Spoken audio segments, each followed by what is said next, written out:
I've tried all these complexion products, so you don't have to. Here are my foundation, skin tint, and concealer recommendations. Starting with concealer. My favorite of all time is the Kosas one. I actually get a lot of questions asking me what concealer I'm using, and most of the time it is the Kosas one because I've bought like 20 million of these. This is the ColourPop Pretty Fresh one. I don't think there's anything I hate about it, but it's just not my favorite because I love the Kosas one too much. However, from ColourPop, this is actually empty, and this is actually my third, I think. If you are on the hunt for a foundation that isn't going to be too expensive, this is the one I recommend. I think it's like $16. I might be wrong. High coverage, hydrating. I don't know what else. It is really nice. It makes your skin look really good. For skin tint, I recommend the Hourglass one. I've used this one quite a bit. It's a skin tint, so obviously it's not going to have a whole lot of coverage, but I think it has enough to the point where it's just very skin-like and it looks like you have nothing on, so it's a win. This is the Clio New Magnet Pack, and I've gone through so many of these, and I actually have backups. I really like this one. She's a little bit too dark, but this is so good. If this was in the right shade, I would use this one more often because it's perfection. There's nothing bad I could say about it. High coverage. It doesn't feel like you have anything on. It doesn't make your makeup. It doesn't look cakey at all. It's just absolute perfection. The Laura Mercier one, top tier, show-stopping, amazing, lightweight. It literally looks like you're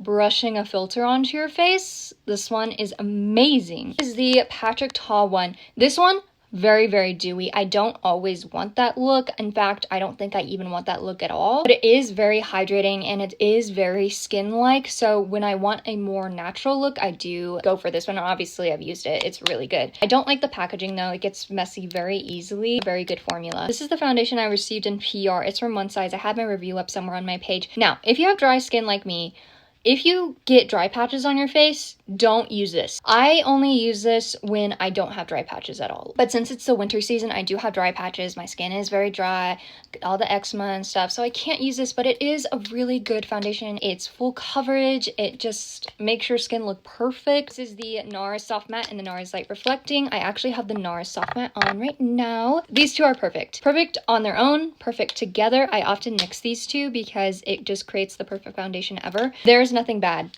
at all to be said about these. This one, dewy, but not too dewy to the point where it's like Patrick Ta. This is like dewy, like water fairy dewy, okay? Soft matte makes you look like a doll. Together, filter. I said what I said. Anyway, those are my complexion recommendations. Let me know what I should do next.